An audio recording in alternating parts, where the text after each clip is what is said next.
Hey everyone, Dave here. Welcome back to the channel, and if you're new, hey, welcome to the Table Gaming with Family and Friends. Today is Wednesday, February 17th, 2021. Here is your weekly channel news and update. So let's jump right in with some news that's going on in the board gaming industry. The first thing, Asmodee Group has purchased Board Game Arena. Now, Board Game Arena, if you're not familiar with it, is a website where there are online implementations of many of today's popular board games. People are able to log in on there. They can play games in real time, or they can play turn-based games.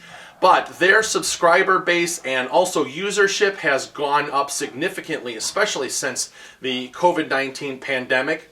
So I'm curious to see what Asmodee's plans are by acquiring the site as they continue to broaden their portfolio and gather up more and more of the lion's share of opportunities in the board gaming industry.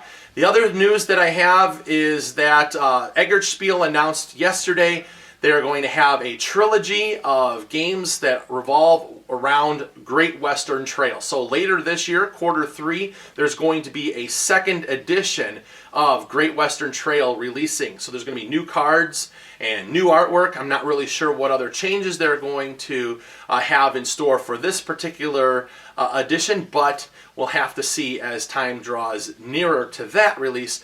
But more importantly, now, the middle of 2022, there's going to be Great Western Trail Argentina coming out, and the following year in 2023, Great Western Trail New Zealand. All three of the games are going to be using the same core mechanisms of deck building and a rondel, but they also are all promising to have their own unique gaming experiences. So, if you're a fan of Alex Pfister and or Great Western Trail, you're going to want to keep your eyes open and look for more news concerning this particular project. Now, jumping over into some crowdfunding news, today there is a campaign that is launching that I'm excited about, and that is from Come On, and that is Zombicide Undead or Alive.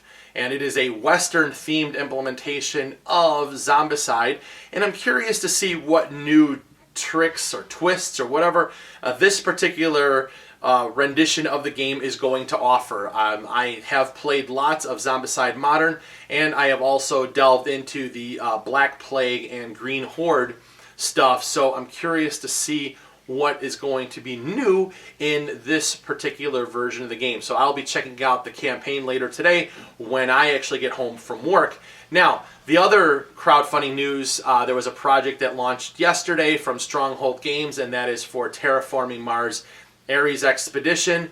Now, Terraforming Mars is a very, very popular board game, and now what they're doing is a card-driven implementation of it, like a card game version. It's already, the game Terraforming Mars is already card-driven, but now they're trying to switch some things up to make the game a faster playing experience. So if you are a fan of Terraforming Mars, you're going to want to check that out. Now, jumping over into my actual channel news, this past week I did release a playthrough series for Dark Gothic Colonial Horror, and it is a deck building game set in the world of A Touch of Evil, and it's produced by Flying Frog Productions.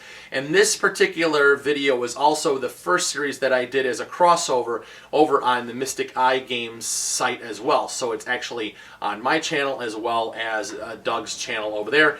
I'm looking forward to some of his material and his content starting to show up over here on this channel, and I hope that you guys will be sure to check it out and give his content a warm reception. So I'm looking forward to seeing how this whole relationship evolves with us as we're cross-pollinating each other's channels with our own content. So, but that's the one thing that I released this week, and I'm continuing to work on some other video stuff behind the scenes, coming up with plans, some other things. I've already announced some videos that are going to be coming, and I think one of the next upcoming playthroughs that I am going to visit is, I'm going to revisit Newsfjord from Uwe Rosenberg. I really like the solo implementation of the game, and they just recently released the Salmon deck.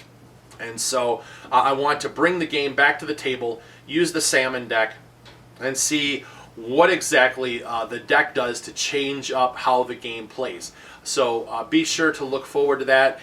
If you are not familiar with Newsfjord, I have done a solo playthrough already. I'll throw a link in the video description below. You can go ahead and check that out. Now, another thing that I wanted to do was I wanted to recommend for you guys another channel for you to check out. Some great content. There's a lot of cool creators that are out there that are putting together awesome content, and they're just good people. And so there's a guy named Bernd Dittler, and he is Meet Me at the Table, and I want you guys to make sure to go over and check out his site. He does a lot of playthroughs. Really energetic guy, does a lot of cool stuff over there. So I just figured I wanted to bring his channel to light and bring attention to it. So you guys are going to want to go and check that out over there. Now I have a couple of things. I'm looking over at my news, and I think that that's pretty much about it. So for this week for the news, just be on the lookout for the next upcoming videos. Next week you should be seeing the Ticket to Ride for Beginners series. So, all right, appreciate you guys checking in here, checking out the news and what's going on with the channel. And you guys leave a comment in there below. What are you guys excited about for this year, upcoming games? Anything that's on your radar, stuff that you're looking forward to picking up? Or what are some of the games that you've been playing recently? I'd love to hear what you have to say. All right, guys, thanks for checking in, and we'll see you again soon. Bye-bye.